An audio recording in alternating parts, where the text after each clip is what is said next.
जंगल में सुबह हो गई है और सभी जानवर खाने की तलाश में अपने घर से निकल चुके हैं और जंगल में टीनू मीनू चिड़िया भी इसी तलाश में जाने वाली है।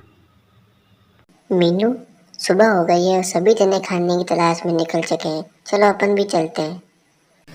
हाँ, हमें चलना चाहिए खाने की तलाश में। मुझे बहुत जोर से भूख लग रही है। और दोनों जने फैसला करते हैं खाने की तलाश में निकलने का और दोनों निकल जाती है। फिर मीनू जल्दी चलो, हमें बहुत लंबी दूरी तय करनी है। हमें वापस घर भी जाना है। काफ़ी दूरी तय करने के बाद टीनू मीनू चिड़िया को एक गुफा के पास कुछ गेहूं उगे हुए मिलते हैं। अरे वाह, मजा आ गया आज तो खाने में। पेट भर के खाऊंगी। टीनू मीनू दोनों ही खाना खाने लगती है और काफ़ी देर तक खाना खाती है क्योंकि दोनों काफ़ी थक चुकी थी और भूखी थी। दोनों ने काफ़ी लंबी दूरी तय करी थी खाने के लिए और इन दिनों बारिश और तूफान के दिन थे, इसलिए खाना मिलना मुश्किल था। दोनों ने पेट भर खाना खाया और अपने मनपसंद पेड़ पे जाकर बैठ गए। टीनू बहन, मेरे को तो मजा आ गया खाना खा के। पेट भर गया मेरा तो। हाँ, सही कह रही हो, मेरा भी पेट भर गया। खाना काफी अच्छा था। सही रहा, हमें तूफान और बारिश से पहले सब कुछ मिल गया खाने को। अपना पेट भर गया। चलो ठीक है। अब बात करते हैं जंगल में एक कोए की, जो बहुत शैतान था। इसका काम केवल लोगों को लड़ाना और चुगली करना था। एक दिन जंगल में कौवा सो रहा था, तभी वहाँ अचानक से किसी और जंगल से एक नया तोता आता है। तभी कोए की आँख खुलती और देखता है और बोलता है, क्या ये तोता इस जंगल का नहीं है। ये यहाँ क्या लेने आया है? मुझे इसका पता लगाना पड़ेगा।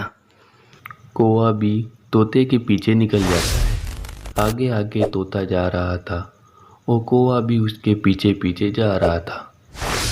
कहाँ अबे कहाँ जा रहा है? रुक तो जा। तोता अपनी धुन में एक सेब के बाग में जा रहा था। वो काफ़ी टाइम से शायद भूखा था। अबे कहाँ चला गया? दिखाई नहीं दे रहा। अबे नजर नहीं आ रहा बिल्कुल भी। तोता खाने की तलाश में एक सेब के बाग में जाता है। कहाँ सेब के बाग में क्या लेने जा रहा तुम? तोता काफ़ी लंबी दूरी तय करके एक सेब के पेड़ पर जाके बैठ जाता है और अपने पंखों को ठीक करने लगता है क्योंकि काफ़ी टाइम से वो उड़ रहा था और काफ़ी लंबी दूरी तय करी थी। वो खुश हो जाता है सेब देखकर और नाचने लगता है। तोता अपने दोनों पंख फैलाकर अपनी खुशी जाहिर करता है और बहुत खुश हो जाता है और फिर तोता पेड़ में फल खाने लगता है और आराम से सेब खा रहा होता है। तभी वहाँ कौवा भी आ जाता है और उसे देखता है और फिर बोलता है,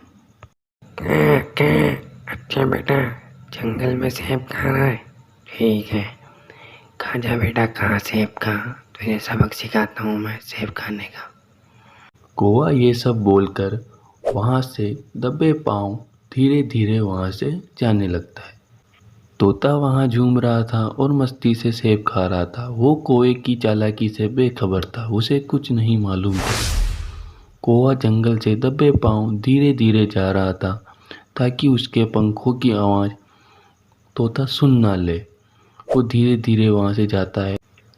कौवा बहुत चालाक था और वो मन ही मन में कुछ ना कुछ साजिश सोच रहा था तोते के बारे में और वो उड़ता है और एक सेब के पेड़ में चला जाता है। उसी पेड़ में टीनू मीनू चिड़िया बैठी हुई थी। मीनू, तुम अपना सेब खा के खत्म करो। दोनों चिड़िया वहाँ बैठकर मस्ती से फल खा रही थी। टीनू ने अपना फल खा के ख़त्म कर लिया और मीनू खा रही थी। दोनों को कुछ मालूम नहीं था। दोनों आराम से खाना खा रही थी और बातें कर रही थी।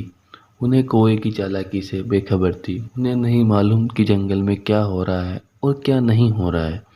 आराम से बैठी हुई थी और खाना खा के वहाँ से जाने वाली थी। तभी वहाँ कौवा आता है और वो देखता है टीनू मीनू वहाँ बैठी हुई है और वो उनकी डाल पर जाकर बैठता है वो उनकी तरफ मुड़ जाता है और फिर बोलने लगता है। कहाँ तुम दोनों यहाँ बैठ के फल खा रही हो? जंगल में कोई बाहर से घुस आया है जो सबके घोंसले तोड़ रहा है और अंडे फोड़ रहा है। बहुत खतरनाक है, मैं भी बच के आया हूँ अभी यहाँ। ये सुन के मीनू बोली, कौन है वो शैतान जो इस जंगल में घुस आया है?